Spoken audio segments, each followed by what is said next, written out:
Mon prénom, c'est Christina Roy et mon titre, je suis intervenante sociale. Dans le fond, c'est vraiment important d'offrir un service aussi à l'entourage des victimes, que ce soit les amis, la famille, le chum, la blonde, parce que dans le fond, ils ont un impact vraiment important dans le processus de guérison des victimes de violences sexuelles.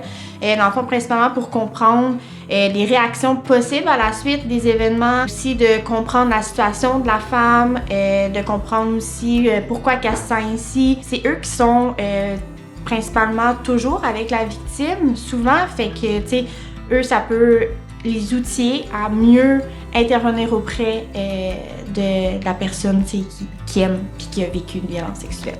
L'entourage des victimes a un des besoins particuliers qui est surtout l'écoute et puis valider aussi les émotions qu'eux vivent à ce moment-là. Dans le fond, si on souhaite avoir bénéficié de ce service-là, qui est le service au tiers, dans le fond, on appelle le CALAX, où on peut nous écrire aussi via notre site internet en disant qu'on est un papa, une maman, un chum, une blonde, puis qu'on aimerait ça avoir une rencontre avec une intervenante pour parler de la situation.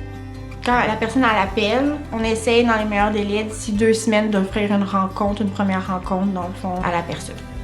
Les attitudes primordiales à avoir quand une victime fait un dévoilement ou tout au long de son processus, premièrement, c'est de l'écouter sans jugement, de la laisser aller dans ses émotions, comment elle se sent à ce moment-là. Et ensuite, je dirais de la croire.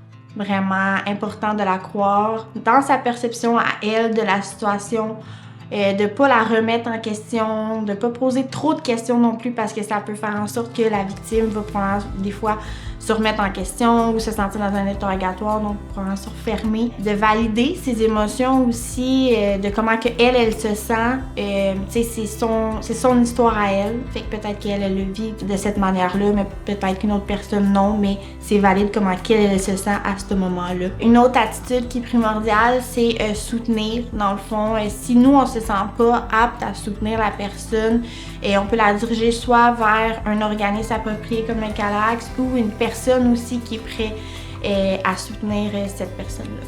Si dans le fond une personne voudrait avoir un service tiers, la victime n'est pas obligée d'avoir fait une demande d'aide au CALAX.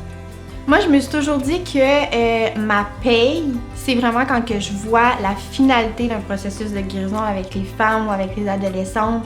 J'ai bénéficié des services du CALAX, puis ça a un peu comme eu un impact très positif dans ma vie, fait que j'ai décidé de redonner aux femmes cette chance-là que j'ai principalement eue aussi.